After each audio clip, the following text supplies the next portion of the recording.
Welcome to the information campaign promoted by CERMI to raise awareness of the most important issues on the European disability policy agenda in the run-up to the European Parliament elections in 2024.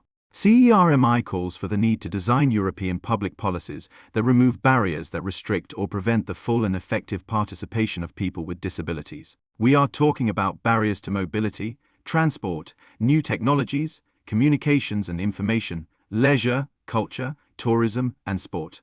CERMI calls for the elimination of barriers to transport in the European Union, and we ask the European institutions to do so. Update the passenger rights regulations so that people with disabilities can travel as freely as anyone else in the EU. Adopt legislative measures to enable inclusive air transport.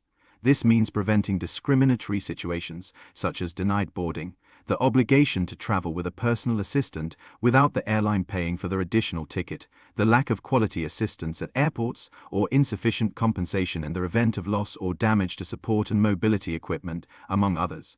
And accelerate efforts to harmonize and strengthen accessibility requirements in transport infrastructure, including train stations and rolling stock, to make all modes of transport more accessible to passengers with disabilities. We thank you very much for your attention and look forward to seeing you in the next CERMI Movement News special. But not before reminding you that Europe must first and foremost be a social Europe, the Europe of the people. The Europe of people is a Europe without barriers, which considers universal accessibility as a horizontal requirement that must be applied to all public policies.